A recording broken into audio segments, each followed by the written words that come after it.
the tender presentation for our on-site treatment of hospital wastewater. We're going to address, we're having as usual some technical problems with PowerPoint, which is feeling rebellious today.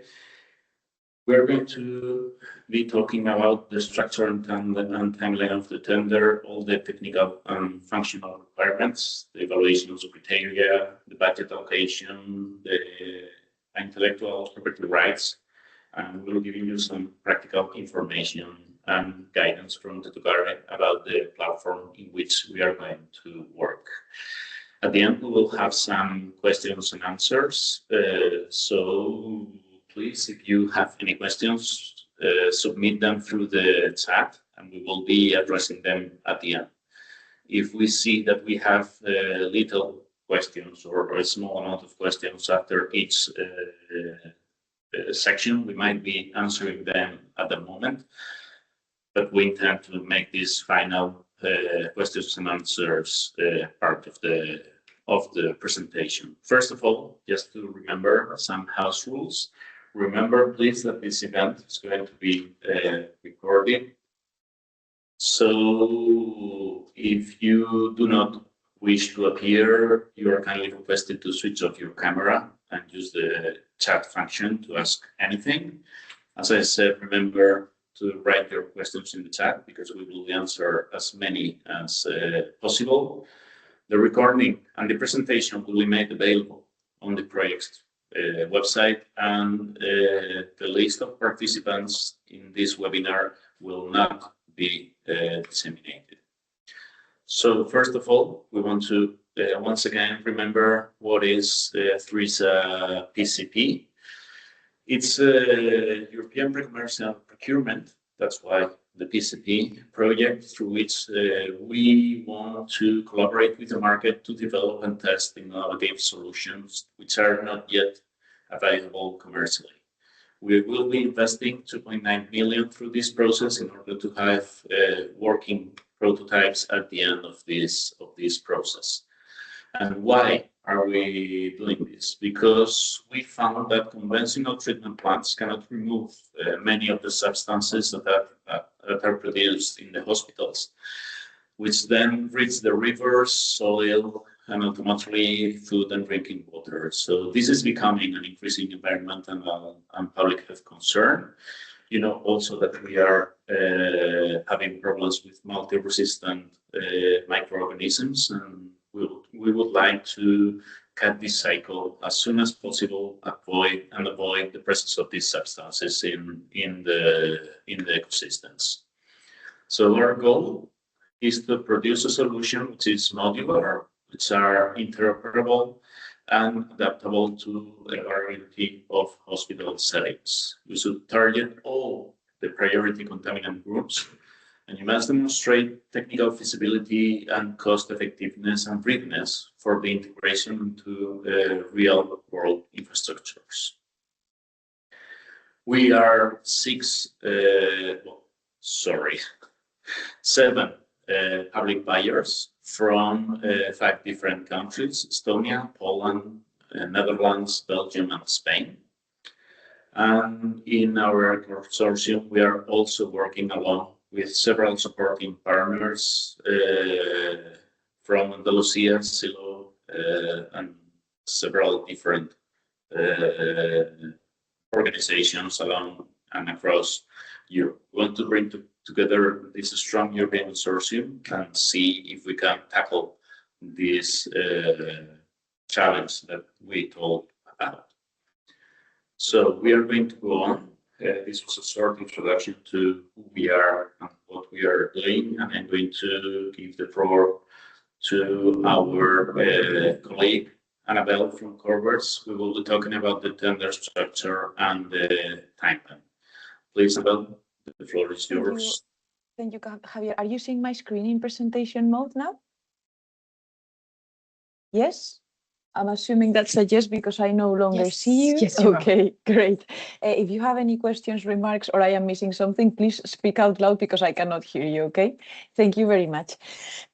So, as Javier was saying, in this part of the presentation, I aim to present to you the tender structure and timeline, and then go through practical details that you need to know in order to participate in THERESA PCP. Of course, you are hearing THERESA PCP a lot. PCP stands for Pre-Commercial Procurement, and this is a modality of public procurement, which aims to buy R&D services to develop a solution. Why am I highlighting this? Because this is important to understand how are we going to implement the project and how are you going to participate in the project. THERESA is structured, as generally PCPs are, in 3 different phases.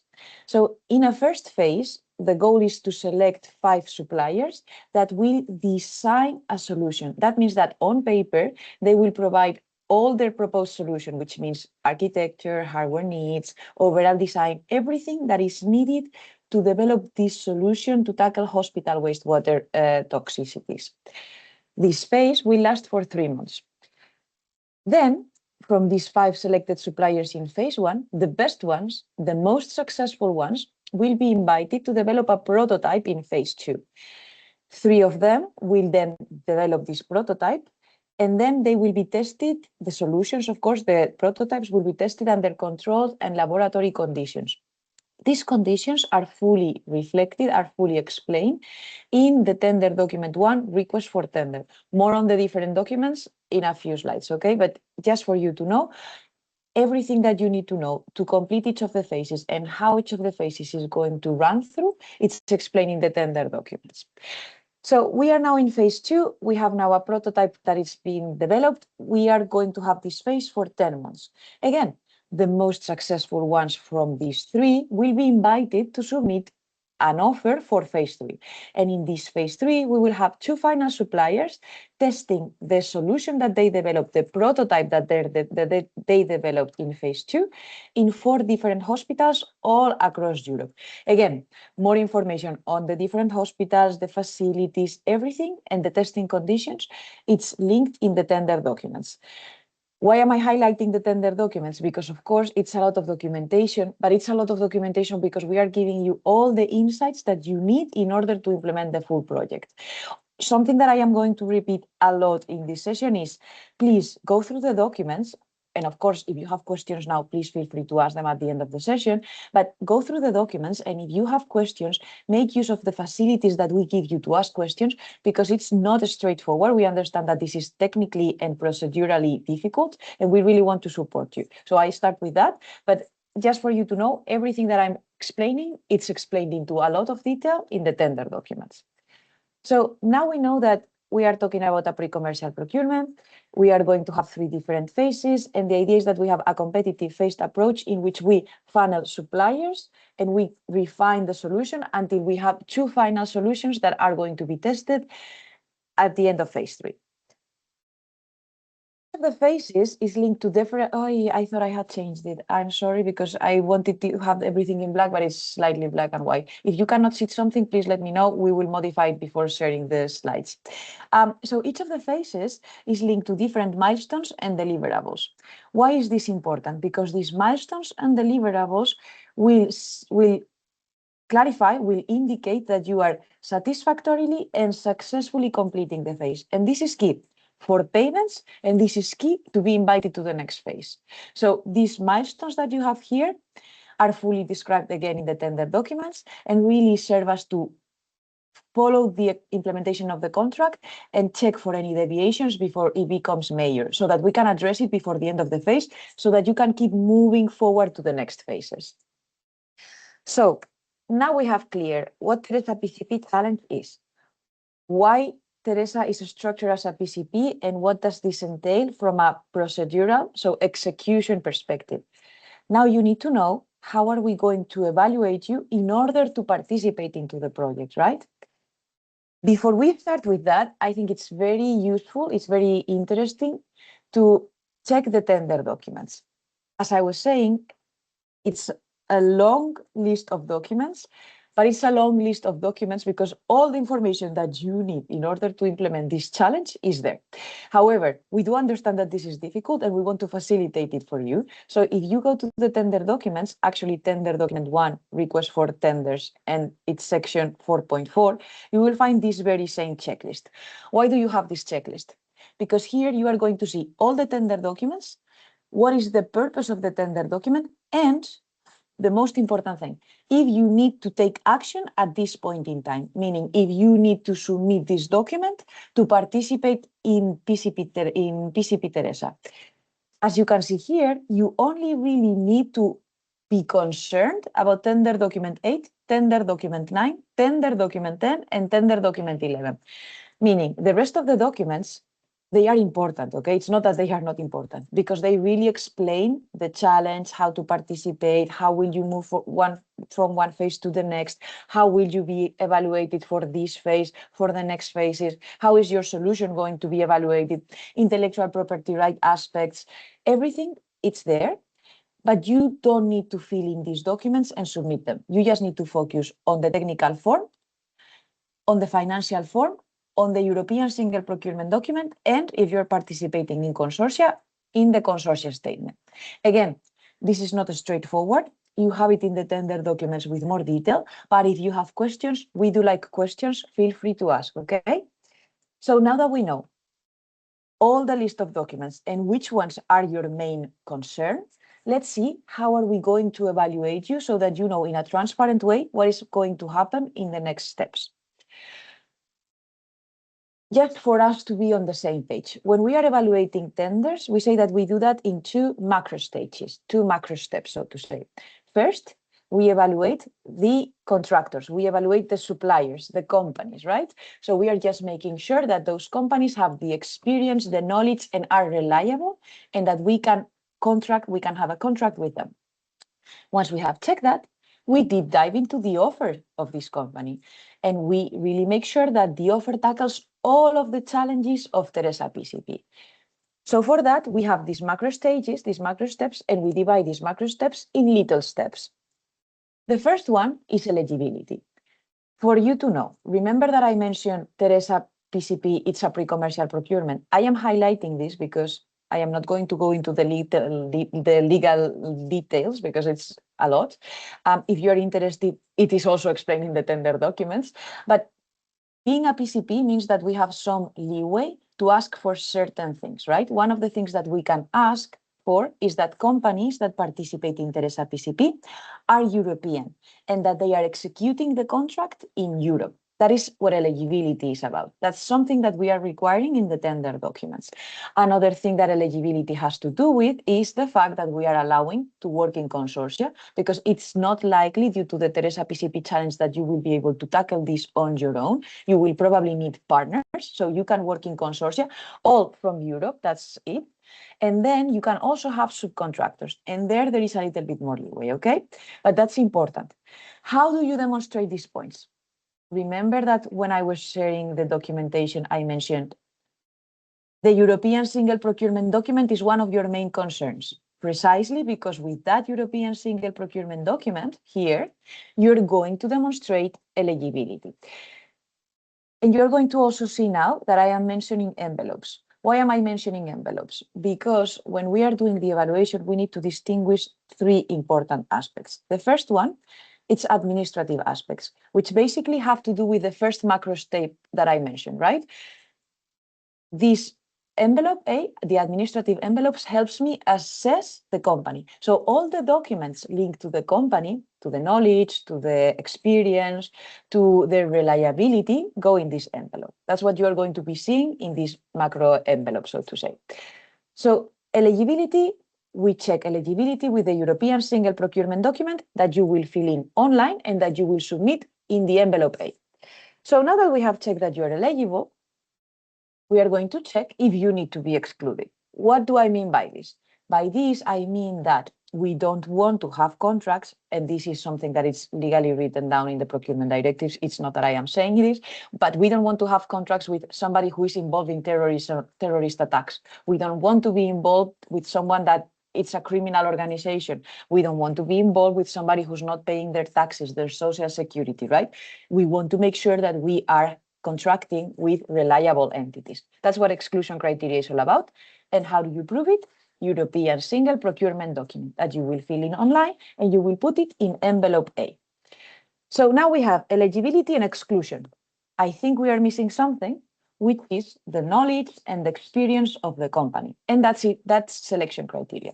So in selection criteria, what we are looking for is about your knowledge, experience, and if you have the necessary facilities to implement the contract. This means that you will fill the European single procurement document, of course, but then you also will submit all the relative documentation that we need to check that, meaning enrollment in a trade register, which will prove that you are in Europe and that you are in this kind of activity. Second, we will need CVs because we are asking for certain experience. Important note, if you submit a CV, the person whose CV is submitted needs to participate in the execution. We will talk more about that later, but we know that things change in companies. Imagine that you submit a CV and that person decides no longer to work for the company once PCP THERESA starts. No worries, you just inform us and you tell us who are you going to substitute this person with that has the same credentials, okay? So this can change, but the thing is that if you indicate that you have certain personnel, certain capabilities, certain materials, certain facilities, these need to be used during the execution of the contract. And all the documentation related to proving this goes in envelope A. Again, please don't panic. In the tender documents, you have the full list of the documents that you need to submit for the selection criteria, specified exactly what you need to pinpoint for each of the points that you need to prove. So all these aspects, eligibility, exclusion criteria, selection criteria, and the related documentation go to envelope A, and you have it fully detailed in section 3.1, 3.2, and 3.3 of the request for tender, tender document 1.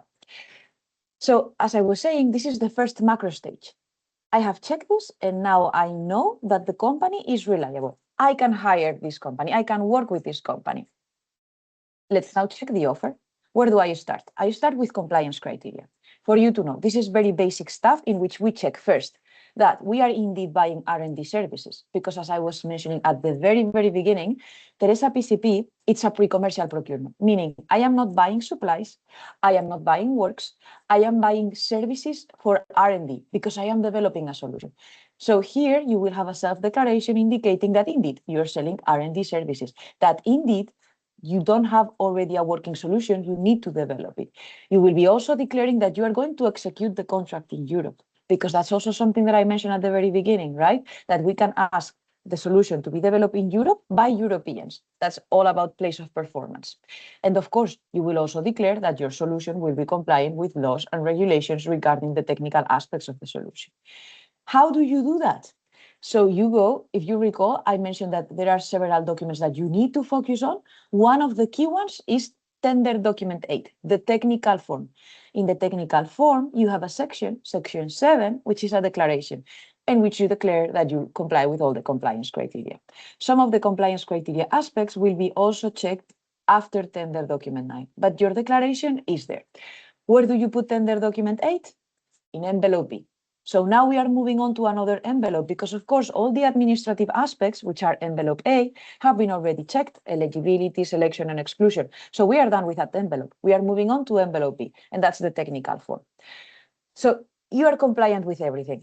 Now we move to pass-fail hour criteria. Pass-fail hour criteria are mandatory requirements that your solution must absolutely have. If your solution doesn't have one of these requirements, your solution is out and we can no longer evaluate. It doesn't matter that you comply with all the previous steps. If you don't comply with any of these pass-fail hour criteria, we can no longer award you. This is also fully detailed. This is very important because in the tender documents, you will see that in section 3.5, you have the description of the pass-fail hour criteria. And you will have, as you see here in this table, you see the category, the requirement ID, the requirement, wait, let me see here. So you will have the category, the requirement ID, the requirement title, and the description. In the description, if you go to tender document 1, section 3.5, you have here the full description of what we mean by this requirement. How do you prove this? you will actually go to your tender document 8, but now to section 4, and you will find this table where we have removed the description so that you have sufficient space to describe how you are planning to address that. So as you see, it's very smooth because you just check the description in one section of the tender, and then with that very same table, you just fill it in with how your solution will tackle each of these aspects. Again, important things that I want you to remember when you're filling these tables and tender document 8 as a whole. There are instructions to fill in the tender document 8, meaning there is a maximum limitation of pages, which is 60. Do not go over those pages, because that means that the pages in excess, we cannot evaluate that. If you want to describe something about your requirement, please do so in the table that is provided for, because there is nothing worse than having doubts about how to evaluate something. And if you can evaluate something when the instructions are very, very clear. So please help you move forward, because what we don't want is to exclude anybody based on formalities. We really want you to move forward. And the best ways to do that is, if you have questions, please ask. We like questions a lot. And if the instructions are not clear, again, ask, but otherwise, please follow the instructions. Well, as I was saying, failure to comply with any of these means that you can no longer participate, and we can no longer evaluate you. But let's say that you comply with everything, right? So all the mandatory criteria, it's a go. We move to the weighted hour criteria, and weighted hour criteria, for us to understand it, is for now nice to have, in the sense that you are going to get additional points if you address these aspects. However, couple of things to keep in mind. The first one, if you say that you are going to comply with something, at the end of the phase, we will be checking that you indeed have complied with it in your solution design. If you haven't, you will be not considered successful, and you will not be invited for phase 2. Why am I so harsh at this point? Because if you cannot comply with something, please do not include it. You are going to be able to be evaluated. This is just giving you points, which of course it's nice because it means that you have more possibilities to be selected. But do not promise something that you cannot do, because we will evaluate that at the end of the phase. We have a full set of evaluation schemes, which is in Annex 5, by the way, you can check that. And if you don't comply with it and you said you would, we will have to exclude you at the end of the phase 1. So please bear that in mind. Another important point about the weighted hour criteria is that we have it set in stone for phase 1, but the sub-award criteria, the sub-weighted hour criteria, can be fine-tuned and refined for phase 2 and phase 3 based on the results of phase 1. Let me explain. In THERESA PCP, we are developing a solution that doesn't exist yet, right? We have an idea, we have done our thorough market analysis, we have drafted all the tender documentations with extreme care, and we have tried to be as informed as possible. But of course, we are still developing something we don't yet know, we cannot grasp. That means that with the information that we get after each of the phases, we are going to refine and improve the next phase. And the way that we do that is via the weighted hour criteria, in particular, the sub-award criteria. If you see here, you have A, B, C. A is the impact on the challenge, B is the validity of the technical approach, and C is the quality of the tender. This is the main weighted hour criteria. This is not going to change. So the impact on the challenge, the validity of the technical approach, and the quality of the tender remains the same. What will be fine-tuned is the wording of A1, A2, A3, of B1, B2, B3. So we will fine-tune it slightly. It's not like it's going to completely change, because that would be substantial, but we are going to modify the wording, what we are expecting, and the number of points that you will get. Okay, so that's how it works. And linked to that, the KPIs for the weighted hour criteria of phase 2 and phase 3 will be modified, slightly fine-tuned. Same for the methodologies to evaluate. Again, if you check Annex 5, you will see that you have this listing of weighted hour criteria, sub-award criteria, description, the KPI for phase 1, which is set in stone, and the methodology as well. And then you will have the KPIs and the methodologies for phase 2 and phase 3 already explained. So it's going to be like that, but it will be further elaborated and improved based on the results of the previous phases. So up until now, we have checked The macro stage related to the administrative aspects. So that means eligibility, exclusion criteria, selection criteria. Company can move forward. We have also checked several aspects related to the offers. So compliance criteria, pass-fail award criteria, and weighted award criteria. If you realize this is all about the technical aspects, the quality aspects, but we are missing one thing, which is, of course, the price. This is not so important in this PCP because we are focusing on quality. So actually, if you see here, 90 points are allocated to technical aspects, to quality, and just 10 points are allocated to the financial offer. But still, it plays a role. So let's stop here for a minute. In the tender documents, in section 3.6, you will see that there are two formulas. First formula evaluates phase one. And the second formula evaluates the overall price that you estimate for the whole PCP. Why are we doing this in this way? Obviously, we need to evaluate phase one because it's what you are bidding for now, right? But you're still bidding for the whole PCP because the idea is that only participants in phase one can move forward to the next phases. So your idea is to move forward until the end of the PCP.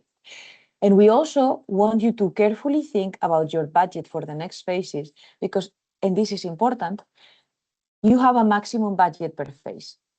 If you overstep this maximum budget, you will be excluded. So that's very, very important, right? So if you exceed 19,477 euros for phase one, we will have to exclude you. Please do not go over those quantities. It's really terrible as an evaluator to see a company that has passed every single step. They have a really promising solution. You want to work with them, and then they make the mistake of submitting a budget that is not correct. So please check that. If you go over that budget, we will have to exclude you. But if you go under that budget up until a certain point, you will get more points. In phase two and phase three, the logic is the same. But if you indicate a lower budget, lower than the maximum amount, so for example, 486,921 euros for phase two, if you indicate 400,000, that will be your cap for phase two. So if you make it to phase two, you will not be able to offer me 410,000. You will have to be limited to 400,000. If you want to go lower, you can always go lower, but not higher. So you need to be strategic about this. Important things about the budget. You have two formulas, but they were exactly the same. You have the maximum budget that I was mentioning. Do not go over that budget, but you also have a low cap, a minimum cap. So for example, in phase one, that's 10,000. If you go below that minimum cap, you're not going to get additional points. Why? Because our focus is quality. We really want quality. So do not focus on offering lower prices. If you can offer a lower price and offer quality, great. But bear in mind that below a certain threshold, you're not getting more points. And in fact, negative or zero price offers are directly excluded. And that's for phase one, phase two, and phase three. So that's important. How are you going to submit the information for the budget?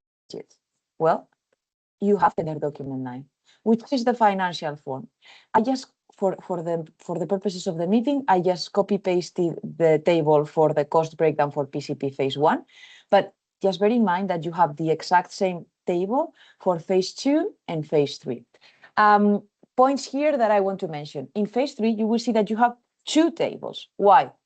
Because we are still unsure if we want to keep the prototype at the end of phase three or not. So what we are asking you is to provide two different budgets. One, considering that the THERESA PCP consortium, the hospitals are keeping the prototype, and another one, considering that the hospitals are not keeping the prototype, so that you are already aware of this possibility, and we already have that in mind. Another really important point that I want to mention, remember that when I was talking about compliance, I said one of the points that we want you to declare here is that you are indeed selling us R&D services, because this is a PCP.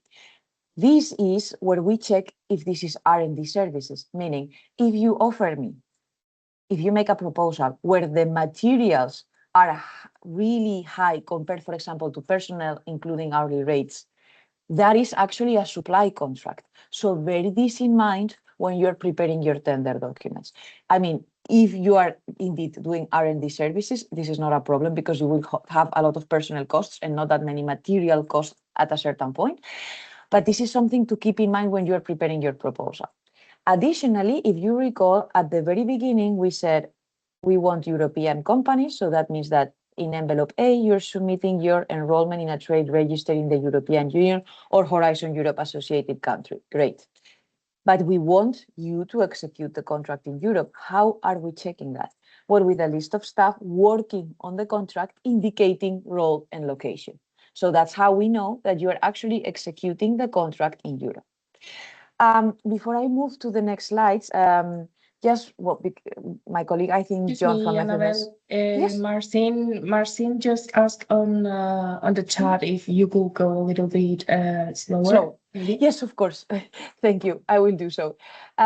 Just one thing. If you check here, we were talking about pass-fail award criteria and weighted award criteria.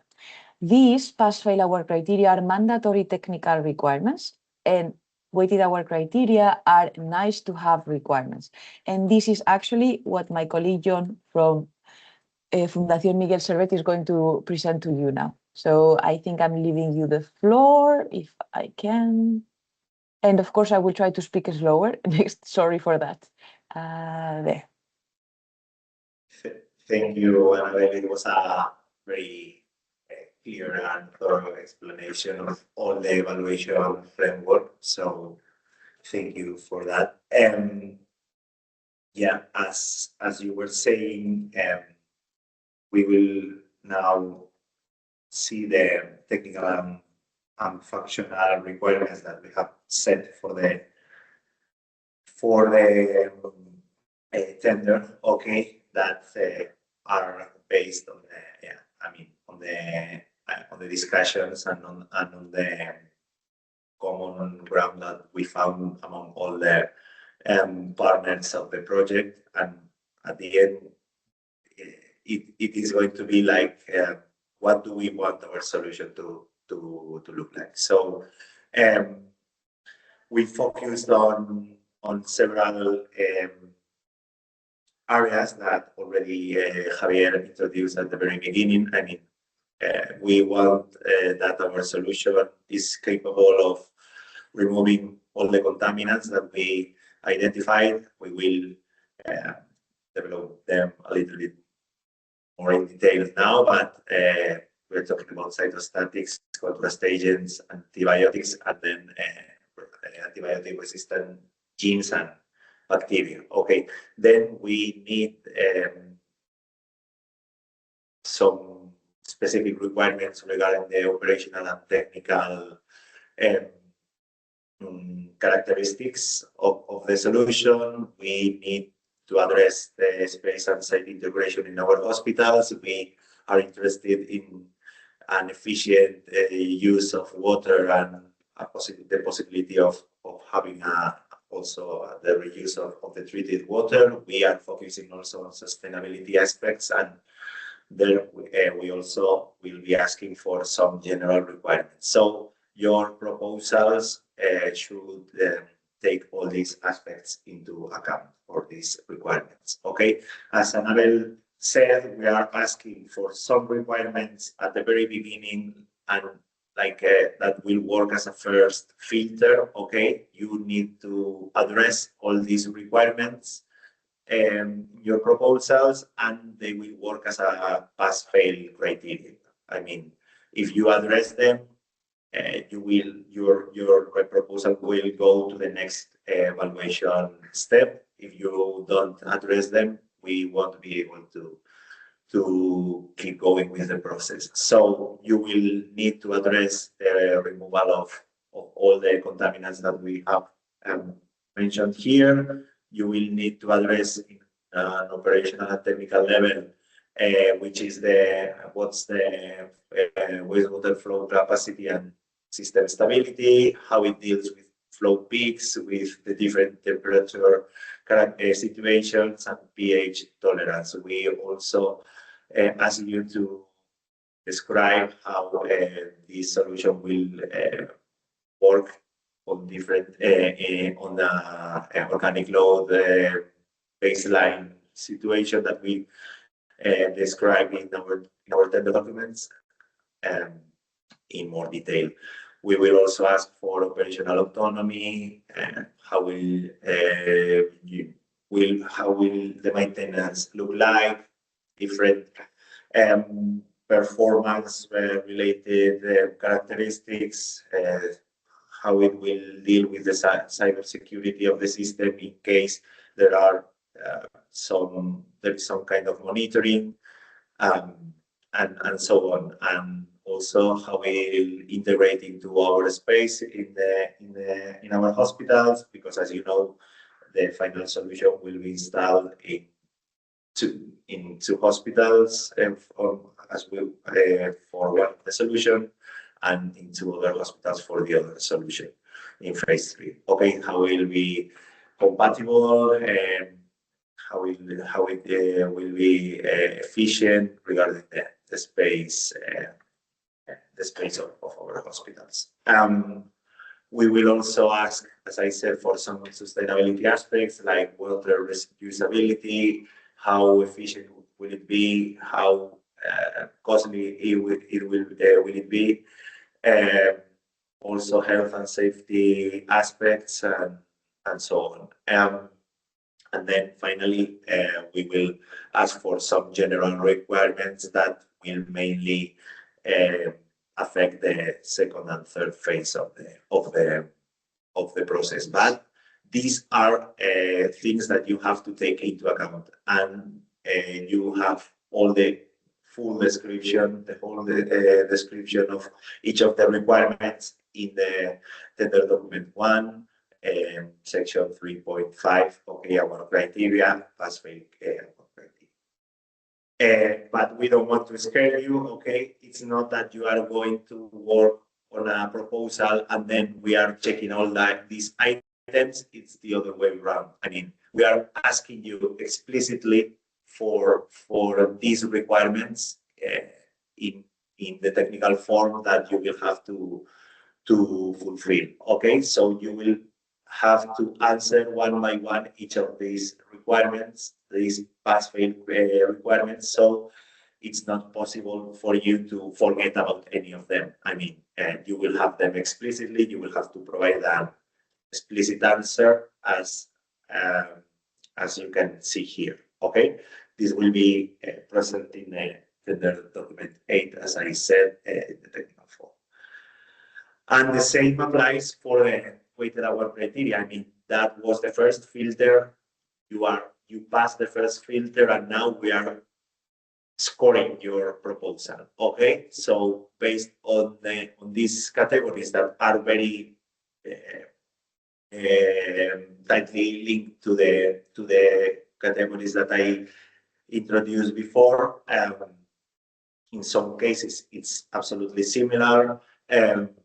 You will be, I mean, we will score your solution. Okay, so again, we will score and provide some different scoring depending on the removal rates that you reach. If you reach 80%, 90%, you will in each of the groups regarding the list of contaminants that you address, the operational technical criteria, also sustainability aspects, and now we also will score your proposal. Okay, regarding the quality of the methodology, the technical validity of the solution, and then the overall quality of the tender. I mean, the commercial potential and the implementation methodology.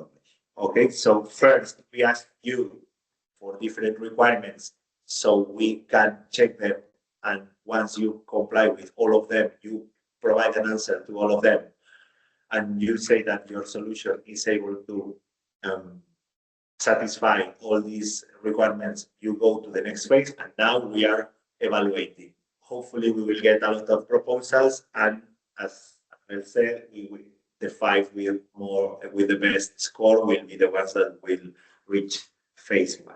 Okay. Here we try to develop a little bit further the information about the weighted aware criteria that we will take into account. Okay, we are, as I said, asking for specific removal rates for each of the contaminants that we try to remove. We will ask you for a specific lists or for you to identify a specific contaminants within each of the groups.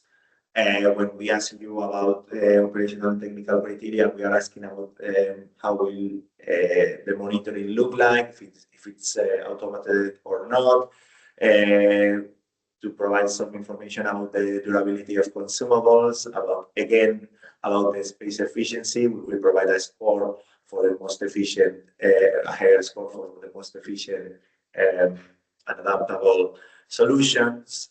Then we will also ask you about the capital expenditure and operational expenditure of your solutions, the consumptions of energy and chemicals per unit of treated water, the generated byproducts, circularity aspects, and also if your solution makes a lot of noise or not, if you are above or below legal limits regarding noise and others, as you have to take into account that some of the hospitals are located in an urban environment.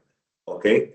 Again, this is the same information that I provided before, but it also applies like with the pass-fail criteria. You have all the whole description of each of the requirement in the tender document 1, request for tenders, section 3.5. Okay, specific table for each of the requirements with a full description and in big detail. I am providing here an example. Okay, for example, when we talk about removal rates, the whole description would look like this. I mean, we are providing a specific scoring for the removal rates of cytostatics.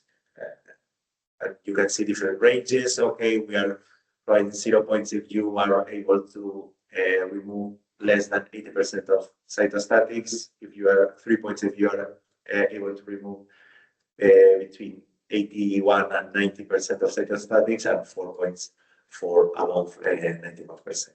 Okay. As you can see, we are first asking for removal rates and then for the list of cytostatics.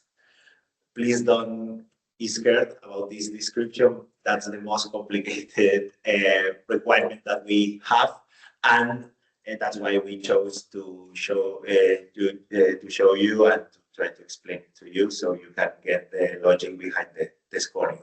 Okay, so first we spoke about removal rates of cytostatic drugs. Then we are asking you for a specific cytostatic drugs that your solution will be able to remove. Okay, so we set a list of mandatory cytostatics that we identified. Okay, as you can see here, we have ifosfamide, temozolomide, cyclophosphamide, salutamide, and sulfuracil, and methotrexate, and so on. So we identified these drugs as as important. Okay, and then we identified additional cytostatics that could also be addressed, but are not mandatory.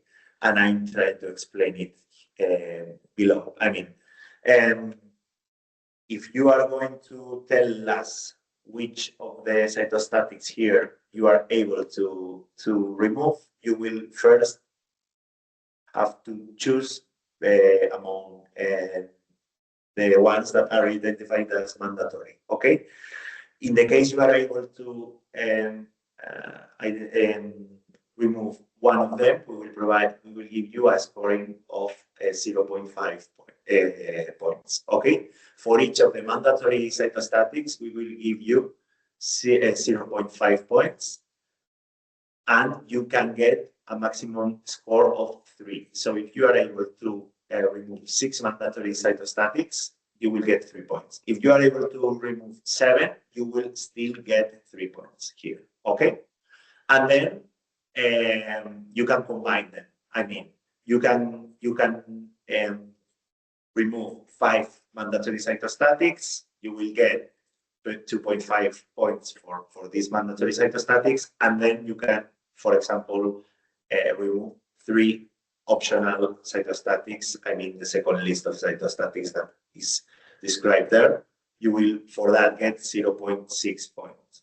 There, if you sum the both scorings, okay, you will get 3.1 points. But as I said before, the maximum award here is 3 points. So in all the cases, no matter what the combination of points, you will get a maximum scoring of 3. Okay. And for this, we did the same as with pass-fail criteria. I mean, we are explicitly asking for your information here. We are not, you don't have to write this, a description of your solution in a white paper. Okay, you will be asked for each specific requirement of the weighted award criteria. So A11 was cytostatics removal rate. Have to answer there or provide us a score, a range or a figure or a number, okay, that shows your capabilities here. You will have to justify these numbers, okay? You will have to provide a reasoning of the technology that you are using. If you are able to, if you have other projects or other studies that support these numbers, okay, you will have to, it will be really helpful to get that. In A2, it's the same. I mean, with A2-1, you have to list there which contaminants, which cytostatics are you capable of removing and duly justify it. Okay, so we are requirement per requirement asking you for explicit information.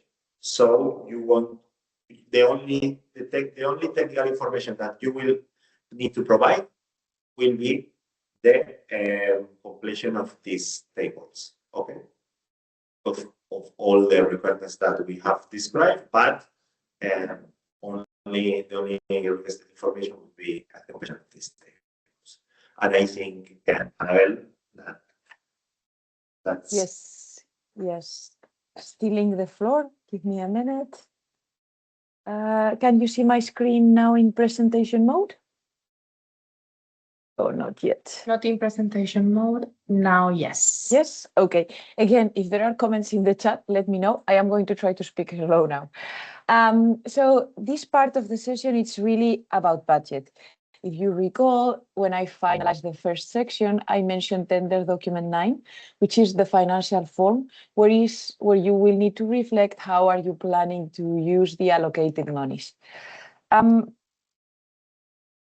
Also, at the very beginning, I mentioned that THERESA PCP is divided into 3 different phases. In phase 1, you are going to design a solution. Ideally, we will be able to select 5 contractors. These 5 contractors will design the solution during 3 months, and they will receive particular funds. So that's 19,000 euros, 477 euros per contractor. That's the maximum budget. You can always a bit lower, as indicated before, up until 10,000 euros. That's for each of the phases. You have a maximum cap indicated here and a minimum cap indicated in the request for tender section 3.6. So we will have 5 contractors in phase 1, then we will have ideally 3 contractors in phase 2, and then ideally 2 contractors in phase 3, sorry. The idea here, of course, is to ensure that we don't end up with a monopoly and that we have sufficient competition when we finalize the PCP. Points that I want you to keep in mind. First, we have some funds kind of set aside in case in phase 3 for the testing in the real life environment in the 4 different hospitals, because it might be necessary to adapt the infrastructure of the hospital to the actual solution. So there are some funds for that.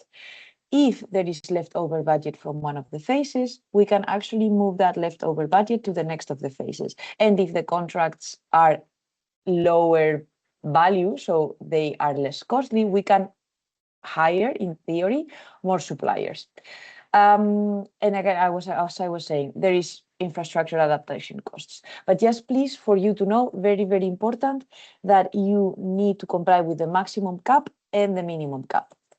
Also, I mentioned at the very beginning that we have several milestones and deliverables per phase. Why is this important? Because this is not just related to your satisfactory and successful completion, but to payments.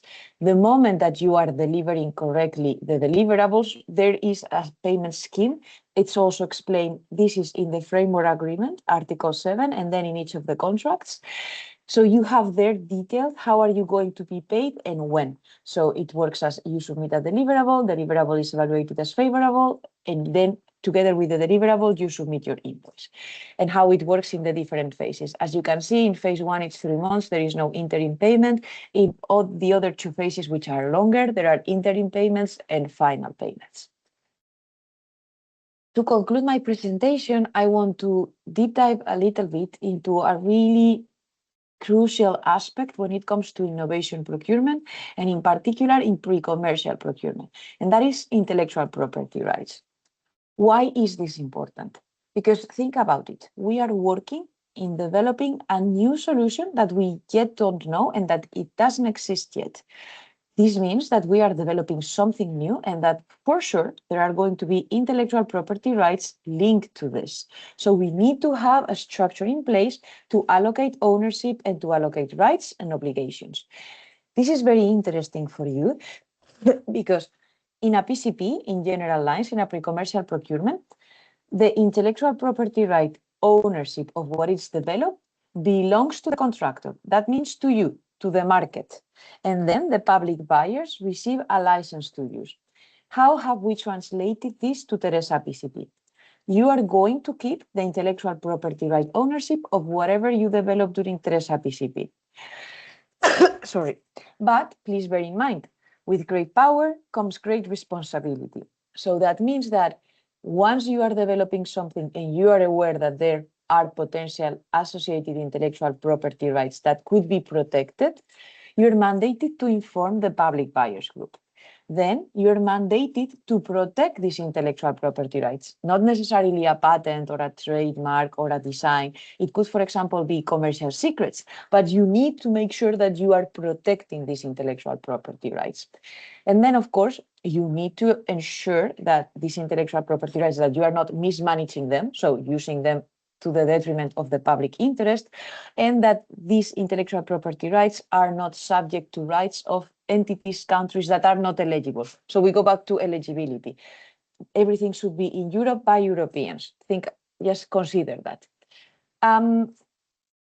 And of course, the public buyers group is paying a price for the development. So what are they getting in exchange for this price? The public buyers group in exchange are getting a license to use. So an irrevocable, royalty-free, non-exclusive, non-commercial license to use the technology for indefinite time. But what technology? This is also something that is always asked.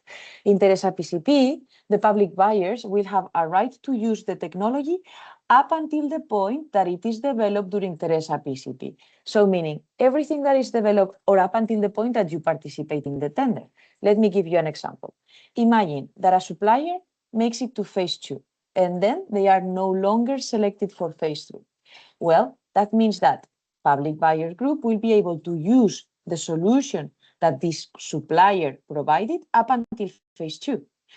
Then the provider can go with their solution wherever they want, can keep further developing it. But that will not be under the use of the public buyers group. Conversely, if a contractor, if a supplier makes it to phase 3, the public buyer group will be able to use the solution up until the point it has been developed in this phase 3. And then, as I was mentioning, we still have the right to decide whether we want to keep prototypes in the hospitals or not. So that's also linked to it. If you recall, I said right now, with great power comes great responsibility. So you are going to keep the ownership, but that means that you have certain obligations.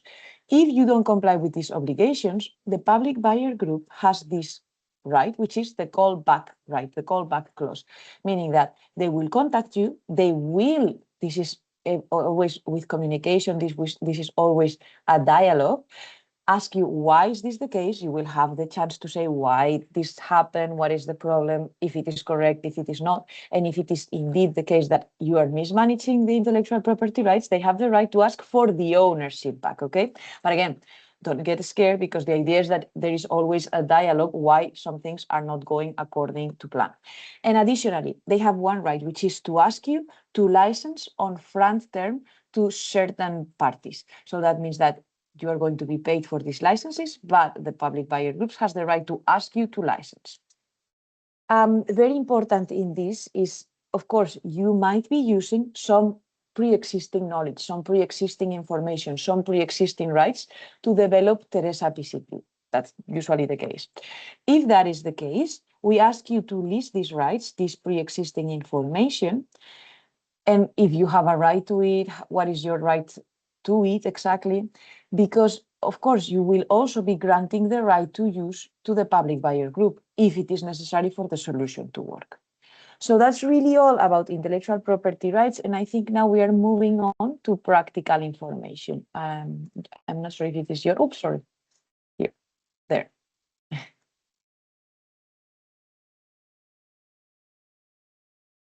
Thank you, Annabelle.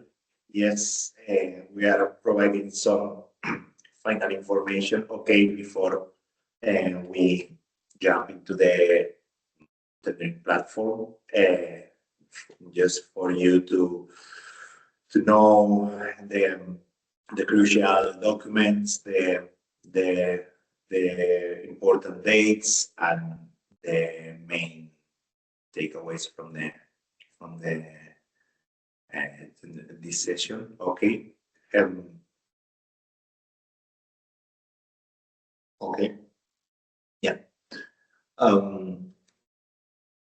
First of all, we want to show you where you will be able to get all this information and documents that we have been presented this morning. Okay. You can get them from the tendering platform called Tutogare that Gianmarco will show you in shortly. Okay. We want to let you know that the whole process will be managed through this platform. Okay, so we encourage you to check it and to get familiar with it. We will inform you about the process from there. We will score the different proposals there. We will ask for clarifications from this via this platform. Okay. We also encourage you to send a lot of questions through this platform. Okay. Gianmarco will show you how to do it now. And as you can see, okay, all the documents are available there. Okay. You will see the attachment section very shortly, and you can find there a guide for how to use this platform. You will see an indicative index where all the documents are explained. Okay, and you will see a configuration of these documents that follows a logic. Okay, which is you will find consultation documents. Okay, tender document 1, 2, 3, 4, 5, and 6, where there is a lot of information about the request for tenders, the framework agreement, specific contracts for each of the phases, and end of phase reports. Okay, then you will also have another folder where you will have where you will find all the technical information. Okay. You will find information about the testing sites, about the existing rights, the list of environmental, social, and labor law obligations, the ONC report that we also have made available in our website, all the KPIs, I mean, all the testing strategy, the verification strategy, and so the ATV guide for all the applicants, contract templates, ETV application, quick scan document, and so on. So all these documents are for consultation right now. Okay, as Annabelle said before, you will have to pay attention to the third group of documents. Okay, on the right hand side, you will see tender document 8, the technical form. There you will have to fill all the technical information that we are asking for, all the pass and fail requirements, all the weighted aware criteria, and so on. And then you will also find the financial form, the ESPD, and the consortia statement in the case that you create a consortia of different partners. Okay, you will see a little box there with a B, a C, and an A. Okay, that's the envelope where you will have to introduce each of the documents. And then there is a fourth group of documents that will be you will need to fill in following phases, not now. Okay, tender document 7, 12, 13. So now you have to really focus on the third group of documents. Okay, these are the ones that you need to fill, and for the technical information that you need to read and to consult. Okay, you will have the first and the second documents, which are for, as I said, consultation. And as I said, okay, for the ones that are familiar with tendering processes, okay, there will be 3 envelopes: an administrative envelope, a technical envelope, and a financial envelope. We need you to submit the following documents in each of the envelopes. Okay. In administrative envelope, you will have to submit the ESPD, the consortium statement, in the case you need one, documentation regarding enrollment in a register, the CVs, and the proof of availability documentation. Then in the technical envelope, you will need to submit the technical form, and in the financial envelope, the financial form and financial offer, which I believe Gianmarco will explain a little bit further now. Okay, as you can see, the tendering platform it looks like this. Okay, you have a QR code there, so you can jump directly to the platform. You will have to register, then you will be able to log in. You will have all the information about the tender there. I mean, the product categories, the phases, the attachments, the milestones, the deliverables, the deadline, and so on. Okay. And you will be also able to find all the information of the process in our project website. Nevertheless, as you can see here in the third step, we will always refer to the tender platform. Okay, the only way of taking part in the process is through the tender platform. You can find information in both places. You can try to make a search in each one, because you may be more familiar with one of them, but at the end you always have to go to the tender. And last but not least, okay, as I said, we conducted an open market consultation that many of you took part in. Okay, and we conducted different events and research, okay, in this OMC, but now we are here. Okay, we already published our tender. It's open until the end of August. Okay, until the 31st of August. We will be gathering questions about the tender until the end of July. Okay, the limit is the 27th of July. And as I said, you will be able to submit a tender until the 31 of August. Then we will go through the evaluation of the bids. We will award a contract for the successful bids, and then we will go to the execution phase where the real work will begin. Okay, we will go to phase 1, phase 2, and phase 3 subsequently through the, in 2027, 2028, and 2029. And that would be it. Okay, I leave the floor to Gianmarco. As we said, if you have any kind of question, please let us know. Use the platform for submitting the questions, so we can track really well all the process there. But if you check all the documents, all the slides, and you have any doubt, please don't keep it for you. Share it with us, and we will try to give you an answer that will be public for the sake of the transparency of the process. Good morning, and thank you for this time. I'm Gianmarco Rizzo, and I work at Studio Amica, which is an Italian software house and a leader in the public procurement software digitalization sector, especially with innovation procurement.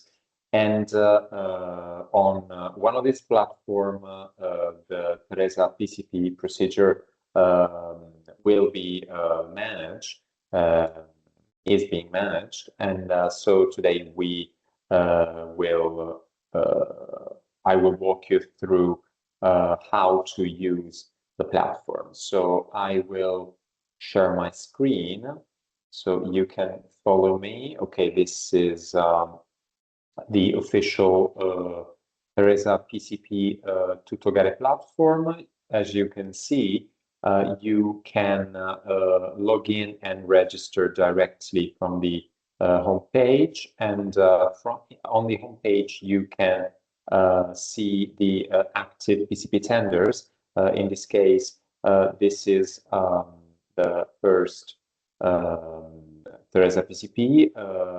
We have the detail page with the tender information, the product categories, the phase information. If you switch on to phase 2 and phase 3, you will view the related phase information, the milestones, the deliverables, the deadlines, so the deadlines for questions, the deadline for the submission of the tenders, and the date for the opening of tenders. The public notices. So if the contracting authority issues any notices, you can read them, you can view them both on the homepage and on a detailed page of the tender, and then the attachments. And we'll see in a moment that you can also view any Q&A sections that the contracting authority will publish. So in order to show you how to use the platform, we are going to move to our demo environment, which is exactly the same as the official environment. So first of all, I'll show you how to register. If you click on the green button on the home page, you will be able to fill in a form with your email address and a password you will create, which are your credentials, and then the contact details, so name and surname of a contact person from your company or institution.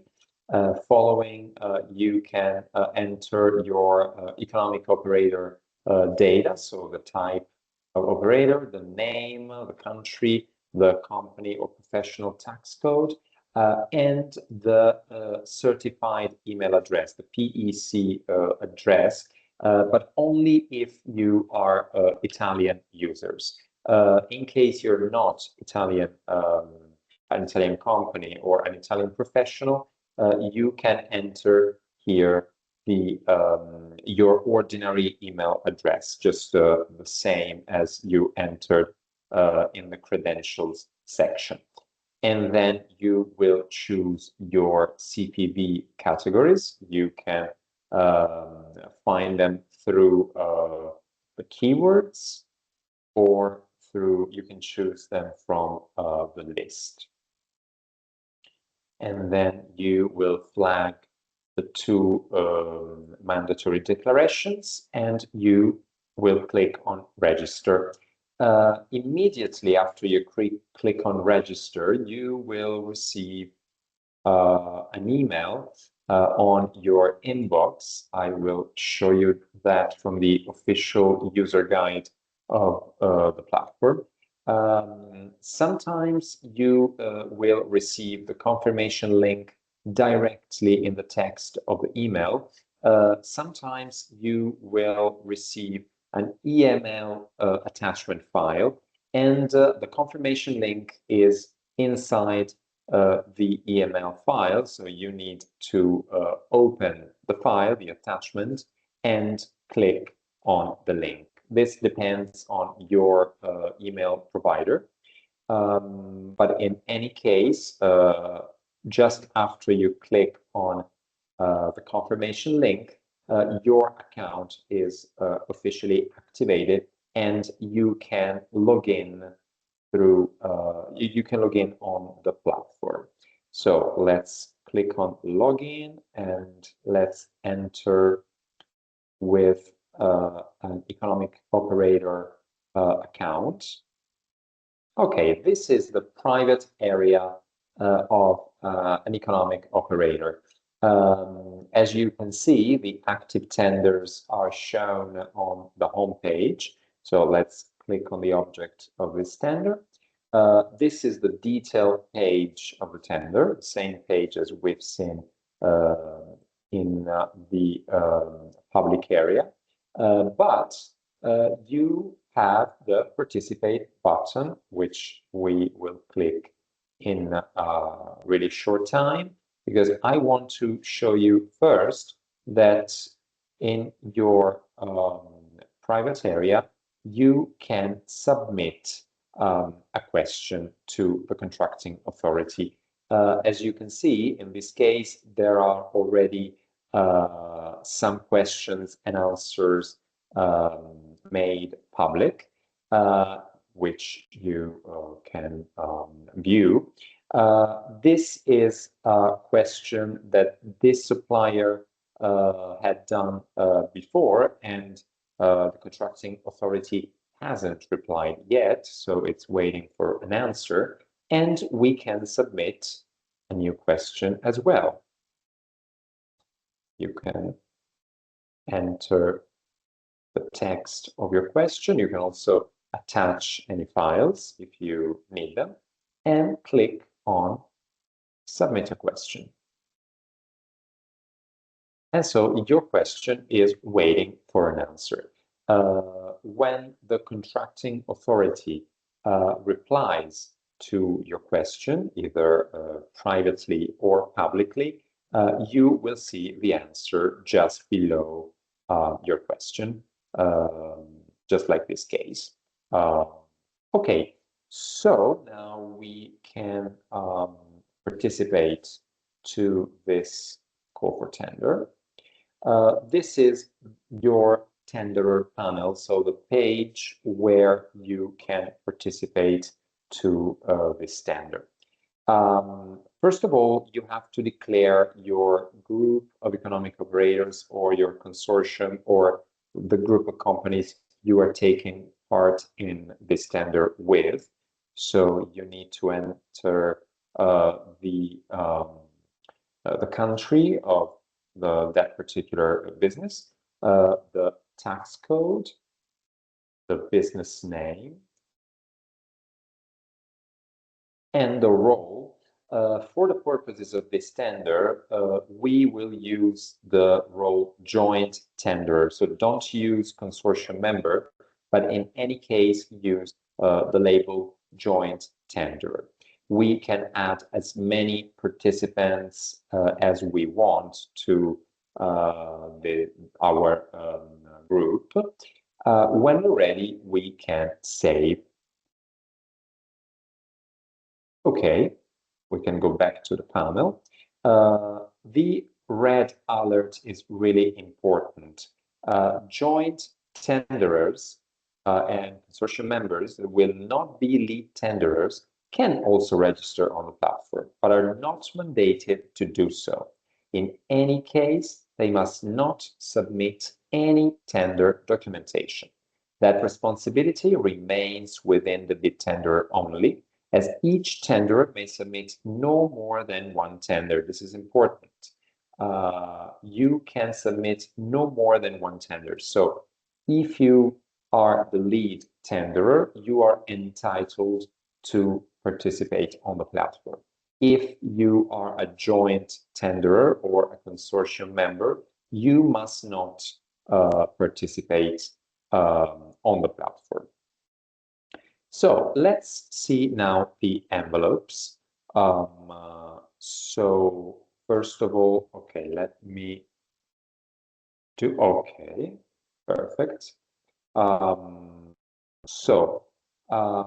We need to upload at least the mandatory slots, which are labeled as mandatory, and they are also colored in red. On the other hand, the yellow slots are not mandatory. So let's start by the administrative. Let's start from the administrative envelope. Let's upload this file. Let's enter a password, which is needed to encrypt the file you are uploading. And that's okay. We can return to the panel and continue our operations with the technical offer. Okay, let's enter a new password, which can be the same for all the documents or can be different for each one. And finally, the financial envelope. In this case, we don't directly upload a file, but we generate the offer document on screen. So this is the form we are going to fill in.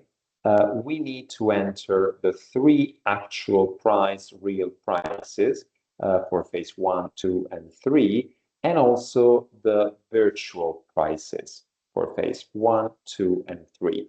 What's the difference between the actual price and the virtual price?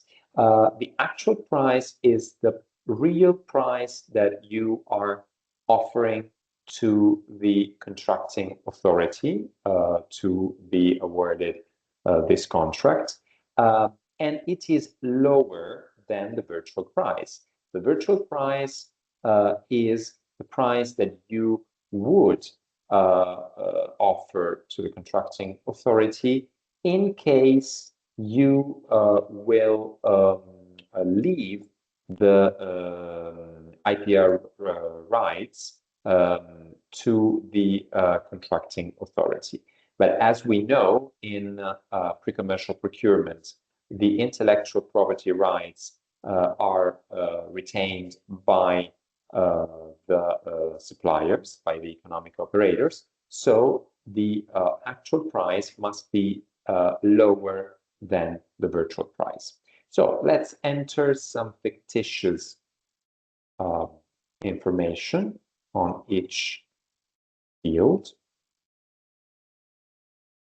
Okay, and when you download the file, the system will automatically calculate the compensation. So the difference between the exclusive development price, which is the virtual price, and the actual price offered. So let's enter and repeat password to encrypt this document too. Let's download this PDF, and so we can upload it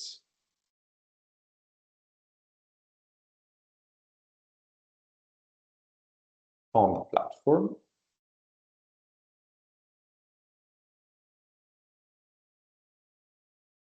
With our usual password.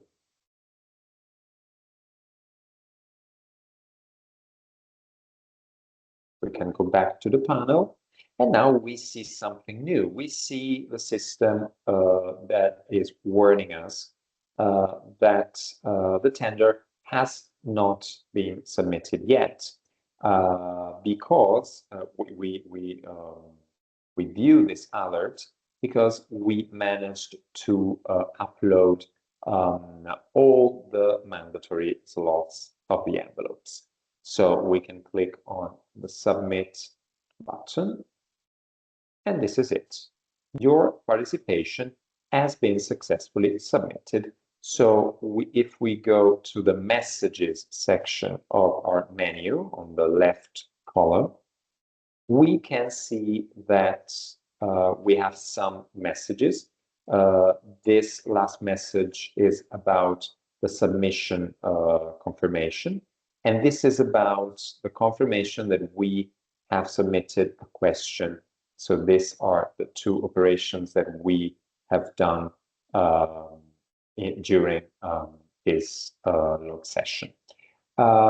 This is it for me. The last information I'd like to tell you is that if you have any problems, any issues with the platform, any doubts, any questions, you can find our email address, our help desk email address on the footer of the THERESA PCP Tuttogare platform, which is assistenza@tuttogare.it, and we will reply to you Monday to Friday, excluding Italian holidays, from 9 in the morning to 6 in the afternoon.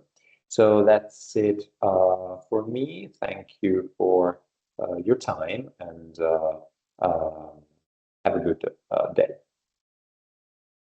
Okay, so I don't know if we have no questions. Yes, we have one question. It says, when a signature is needed in a document or form, is it sufficient as an original scanned signature? May I take that one? Okay, so this is super important. It's not so important if it is a scanned signature, which is okay. You just need to make sure that the person signing has the powers to do so. That's also included in the tender documents, meaning that I don't mind if you do it handwritten. I don't mind if you use a certificate. I don't even mind if you use, sometimes what we see is that it's an image from somebody doing that. What I mind is that this person has sufficient powers to bind your organization. How are we going to check that? We are going to check your trade register. If that is not the person listed there, you also have instructions in the tender document. We ask you to submit the powers of attorney indicating that that person can sign, okay? So it is not really that important how you submit the signature, but to make sure that the person who's signing can indeed bind your organization. Is that clear, Francesco?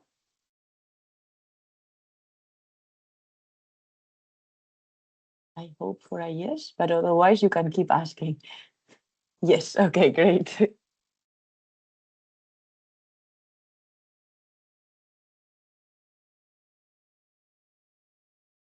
If anybody has any more questions, this is your moment.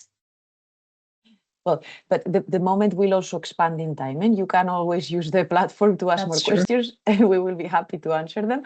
But please feel free to ask. We are happy about questions. And also read the tender documents. If you think that there might be some clerical mistakes, some things that you don't understand from any kind of nature, technical, legal, whatever it is, again, pinpoint them to us because we will address them. And we will be very, well, we will really appreciate it.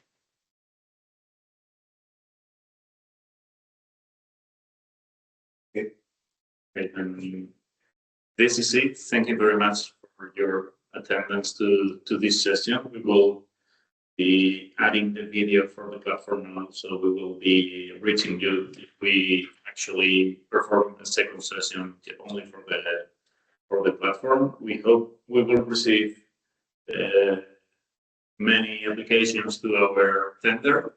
We really are looking forward to this project, and well, we will be reaching you soon. And whatever you have in mind, any questions, anything that you want to ask and you are too shy to ask them publicly, please reach us, let us know. As Annabelle said, please send your questions pretty please, because what we want are many applications which are actually as high performance as possible.